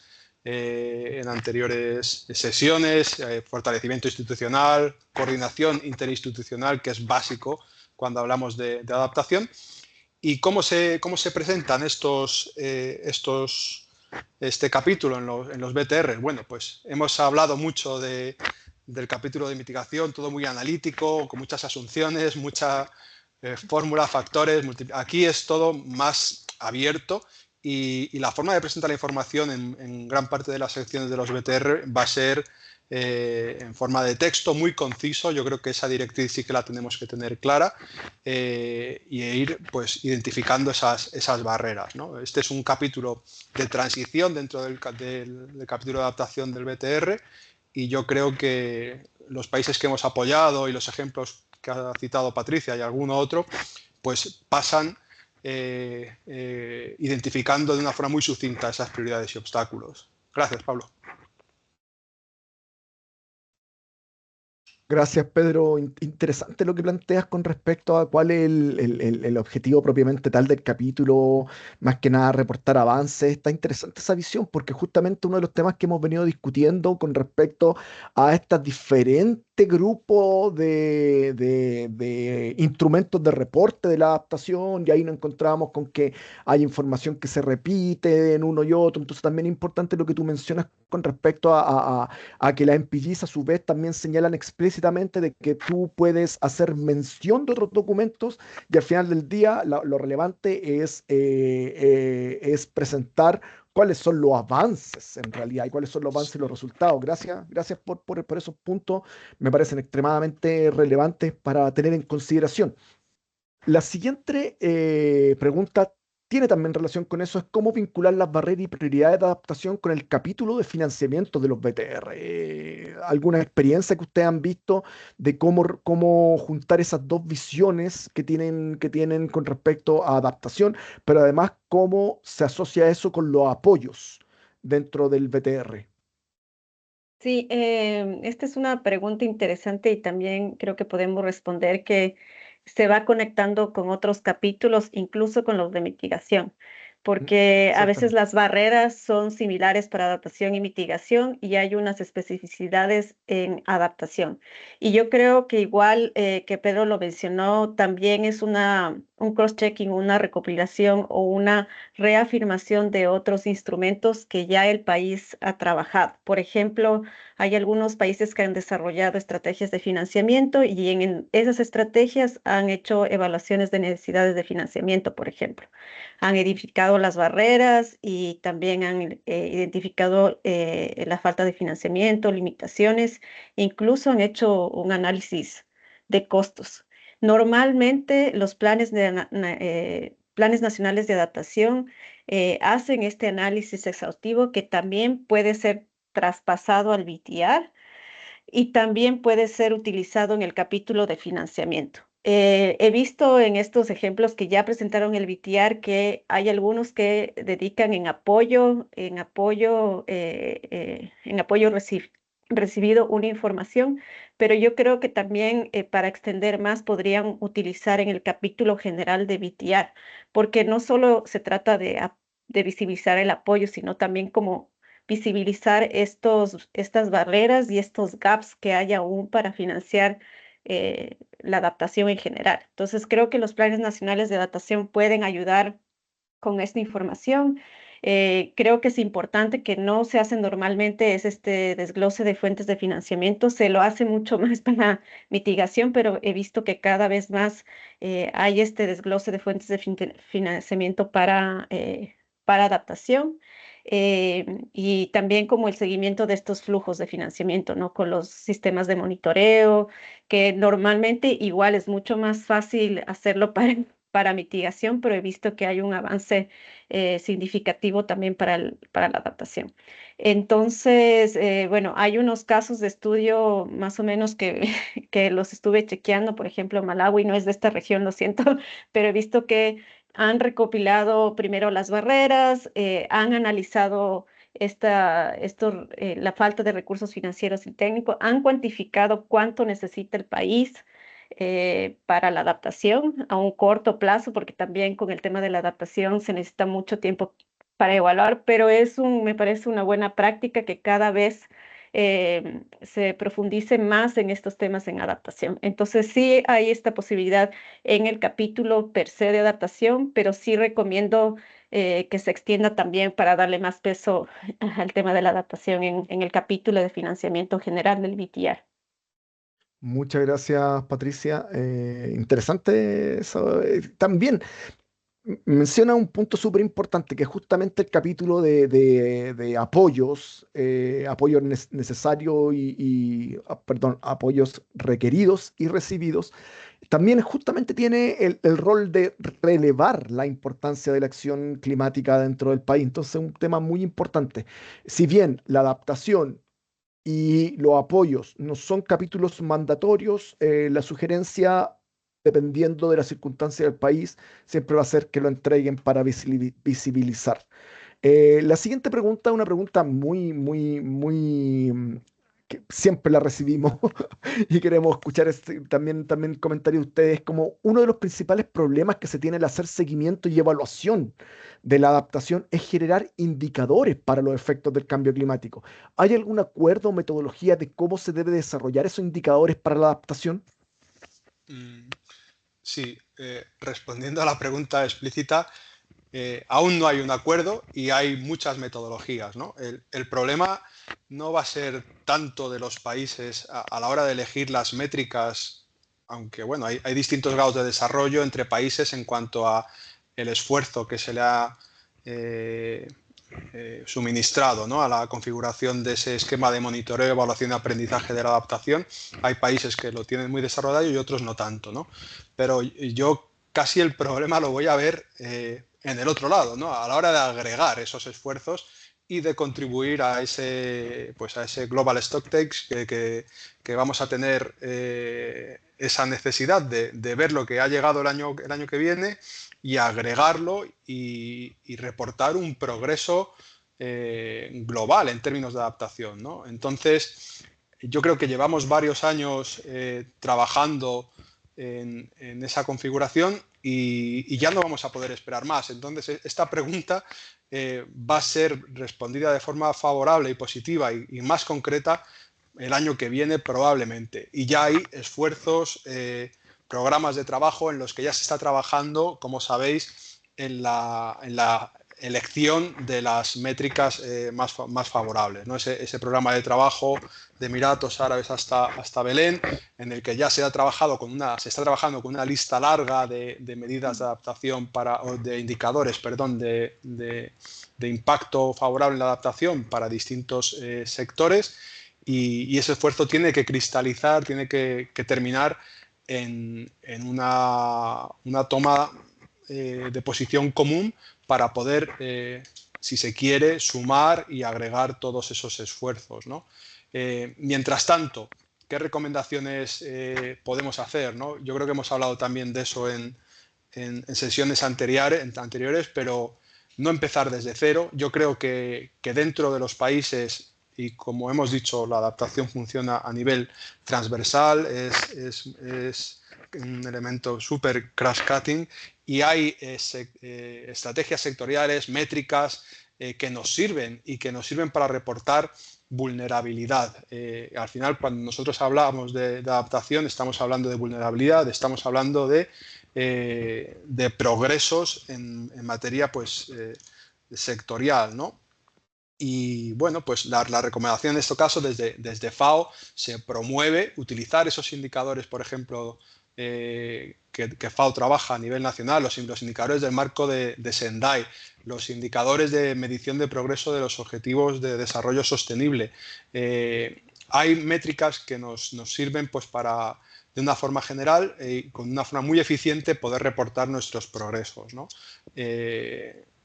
Vamos a seguir avanzando y vamos a ver en esta oleada de reportes y en las índices del año que viene qué sale de ahí, y finalmente tendremos que, en algún momento dado, si queremos agregar, vamos a tener que llegar a un consenso y tener, pues, esa forma de medir esos impactos, ¿no?, que es necesario. Y como tú muy bien dices, Pablo, es una pregunta recurrente, pero que a cada país con el que trabajamos, pues, no trabajamos con pautas generales, sino que tenemos que trabajar caso a caso, viendo lo que se tiene y haciendo el mejor uso y aprovechamiento de los recursos y de las métricas con las que el país ya trabaja.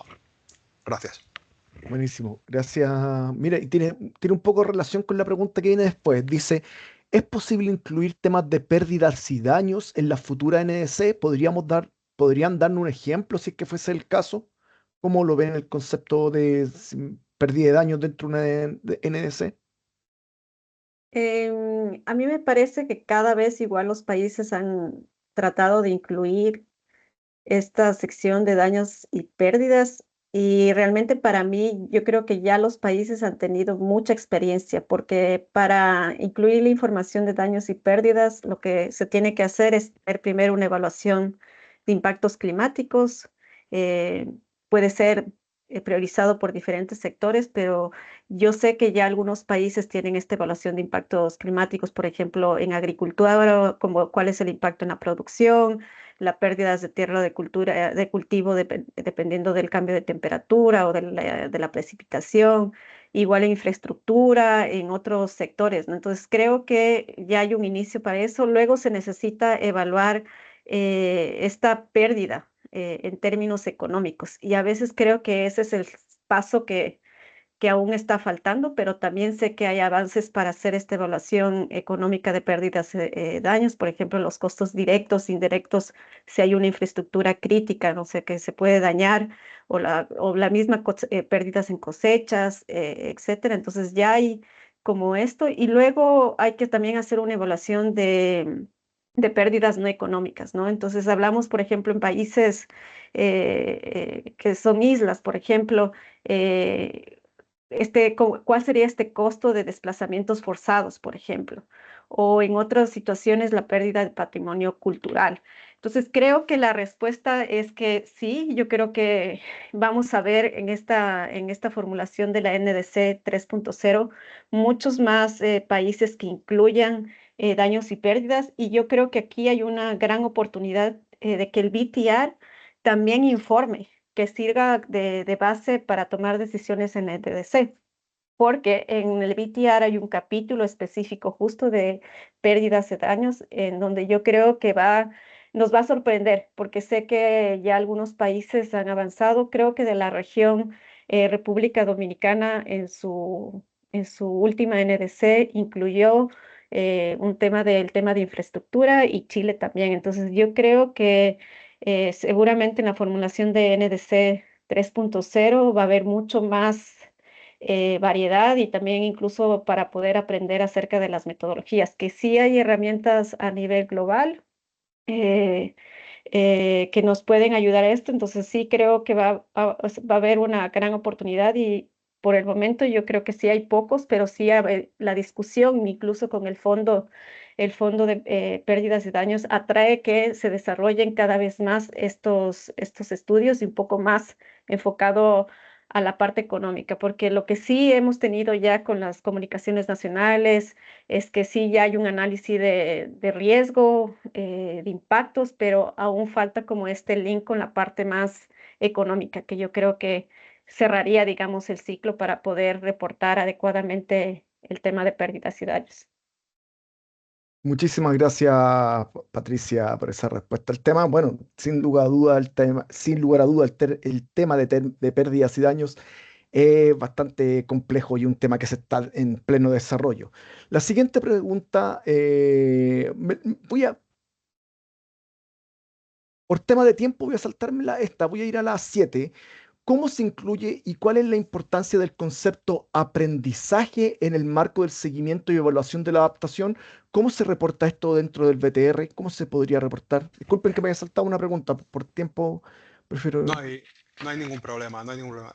Respecto a daños y pérdidas, rápidamente solo recomendar, me consta que muchos países están poniendo atención y esfuerzos en ello, y mi recomendación es que pongan toda la carne en el asador, porque va a ser una fuente de apoyo financiero a los países. Y bueno, pues están distintas líneas de apoyo, la red de Santiago, hay mucho trabajo, y hay ejemplos de sectores en los que más o menos se puede llegar a esa cuantificación, y otros en los que entendemos que es más complicado por temas valoración de ecosistemas o daños indirectos o daños no económicos, y hay que seguir avanzando, pero es una línea a potenciar. Y nada, moviéndonos al término de aprendizaje, es lo que cierra, ¿no? ese marco de monitoreo y evaluación.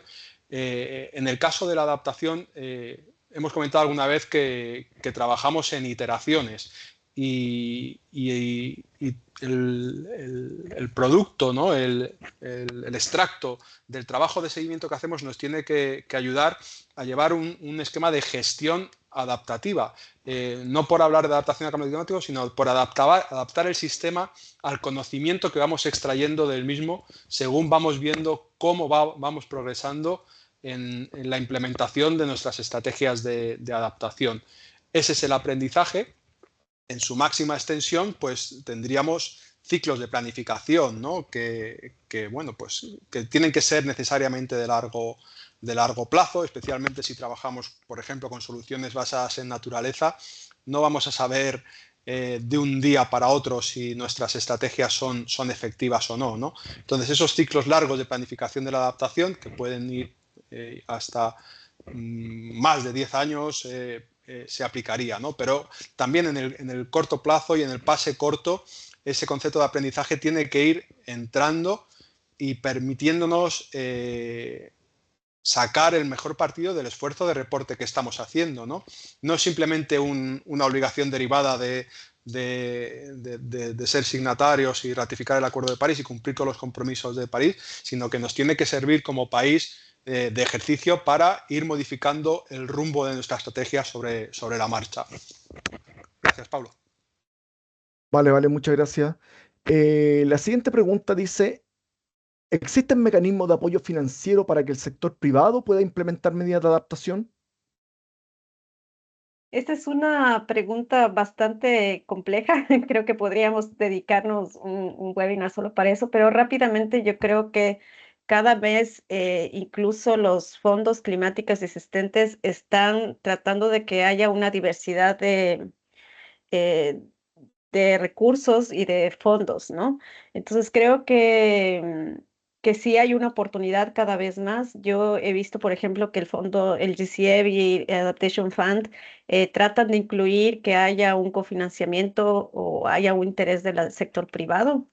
Hay otras iniciativas, por ejemplo, eh, los, eh, los bonos que normalmente servían solo para el tema de transacciones de carbono.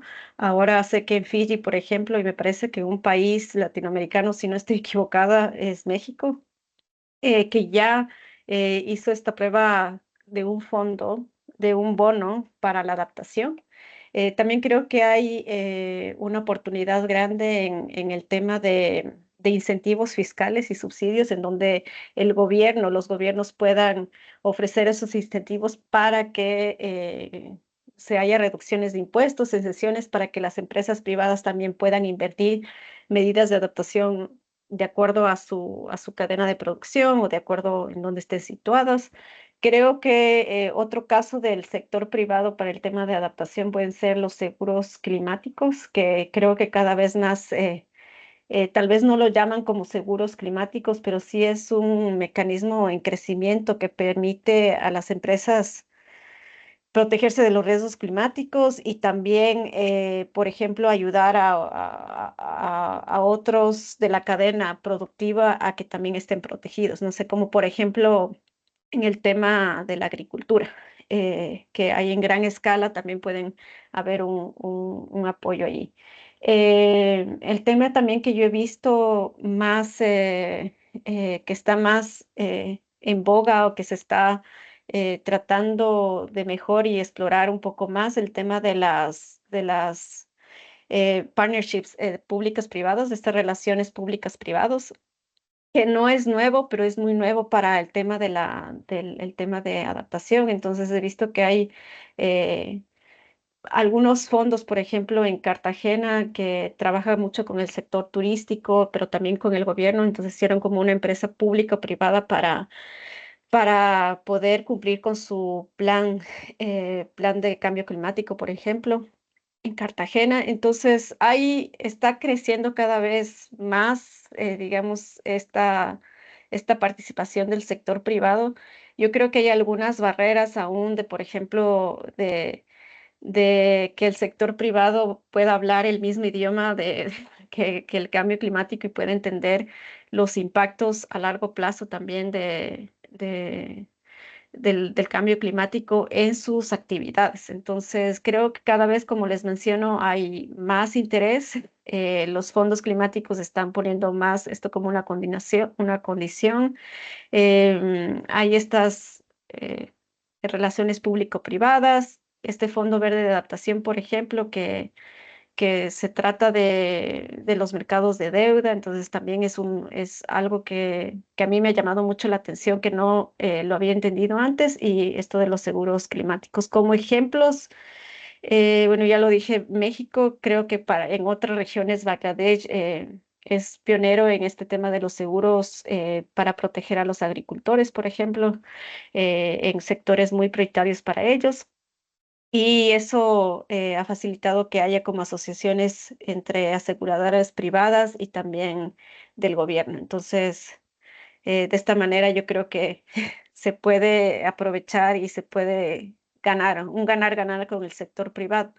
Pero sí es un tema bastante complejo que yo sigo creyendo que va a ir evolucionando, pero que es algo muy necesario ahora porque los fondos y los recursos son finitos, pero las necesidades son infinitas, ¿verdad? Entonces, creo que sí hay mucho trabajo por ahí. Esa sería mi respuesta. Muchas gracias, Patricia. Y ya la última pregunta, que es bien general y que tiene también relación con lo que estuvimos conversando en un webinario anterior, que es, entendiendo que existen diferentes reportes de adaptación, ¿podrían darnos algún consejo o recomendación para hacer más eficiente el proceso de reporte de adaptación en el marco del Acuerdo de París? Sí, voy a ser muy breve, Pablo, porque sé que estamos encima del tiempo, pero simplemente compartir algunas cuestiones que son recurrentes, ¿no? Cuando estamos trabajando con algún país revisando y apoyando los procesos, eh, hay que tender a no repetir la información, sino a referenciarla y ser analíticos y honestos en el reporte. Yo creo que en ese sentido, pues, por poner un ejemplo, ¿no? En más de una ocasión hemos visto la tendencia de trasladar un completo análisis de riesgo climático de 100 y pico páginas al capítulo de adaptación del BTR. No es eso lo que se está esperando, sino más bien referenciar esa fuente y analizar qué información nos trae y que permite alimentar la toma de decisiones y ver dónde estamos y hacia dónde queremos ir, ¿no? Ese es el tipo de información que se tiene que generar, ¿no? Si el año pasado presentamos una comunicación de adaptación, pues la referenciamos y decimos cómo hemos progresado durante este año y dónde queremos ir, qué hemos avanzado en este periodo de tiempo, ¿no? Yo creo que así, de forma general y para ayudar a los compañeros y a la audiencia, por recurrencia, creo que esas son las dos cosas más importantes que estamos encontrando, ¿no? Y no sé si, Patricia, ¿quieres agregar alguna cosa? No, completamente de acuerdo contigo. Lo importante es saber aprovechar lo que el país ya ha avanzado. Y sí estoy de acuerdo que pues no es un copy-paste, sino como justo analizar las mejoras o el progreso en este tiempo, pero sí aprovechar lo que ya los países han hecho, porque sí que se ha avanzado bastante, se puede perfeccionar y todo, pero creo que como instrumentos como de planificación, como los NAPs, los planes de adaptación, ha habido bastante avance en temas de información, en temas de priorizar también medidas de adaptación y creo que por ahí tal vez falta el tema de analizar los gaps y el tema de financiamiento, que creo que se puede aprovechar mucho el contexto del BTR para completar esa información, para, para hacer sinergia y completar y no para volver a repetir, digamos, los análisis y los resultados. En todo caso, si a partir de lo que hemos comentado hoy sigue surgiendo alguna duda, pues como mencionaba Pablo, están nuestros foros, nuestra plataforma de intercambio y nada, encantados de responder cualquier duda que puedan tener, ¿eh? Y gracias, Pablo, nuevamente por el tiempo. Gracias a todos. Gracias a usted, a todos los expositores que estuvieron aquí, los panelistas. Muchísimas gracias, Kendall, que tuvo que ausentarse, Fabiola, Fernando, Francesco, Patricia y Pedro, que estuvieron participando. Antes de pasar a la siguiente sección, les pediría, por favor, gigantes, si pudiesen contestar una encuesta que está abierta. La dejé abierta, en realidad, la encuesta con respecto a... eh, una evaluación de este webinario que ha sido bastante arriesgado de nuestra parte hacerlo de esta modalidad, tratando de implementar una nueva modalidad, tratar de ser un poco innovadores también con respecto a estos temas de no hacer los webinarios, los intercambios tan unidireccionales, sino que también recibir preguntas de parte de ustedes y cosas por el estilo. Así que lo invito a ayudarnos fuertemente contestando esta encuesta y estamos bastante mal de tiempo. Así que no sé si hay alguna pregunta que se quiera hacer directamente a alguien que quiera hacer una pregunta. ¿Por qué? Porque las preguntas que nos dejan en el chat, lo que voy a hacer es ponerlas en los foros y las vamos a responder en los foros. Entonces, no sé si alguien quiere levantar la mano, quiere hacer una pregunta directa en estos momentos.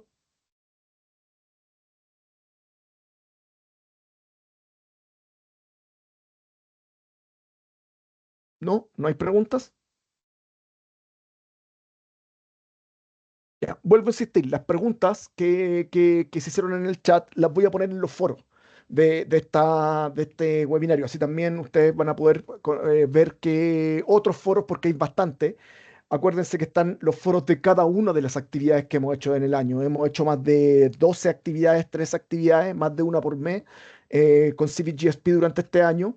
Así que ustedes van a poder encontrar. Y si no hay más preguntas, no hay más respuestas, yo dejaría hasta aquí el día de hoy y volvería primero que todo a agradecerle a los colegas que participaron dentro de los paneles, a quienes enviaron sus preguntas y también a ustedes que participaron. Tuvimos una alta convocatoria, tuvimos más de 100 participantes conectados al mismo tiempo, así que agradecerle enormemente a todos, agradecerle nuevamente a Pedro, Patricia, Francesco, Fabiola y Fernando por su participación y también a ustedes. Un abrazo gigante.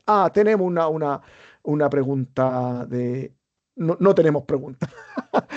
Habían subido unas manos, pero las bajaron en el mismo momento. Así que muchas gracias a todos. Yo dejaría esto hasta acá. Nos estamos viendo en nuestras próximas actividades que se vienen.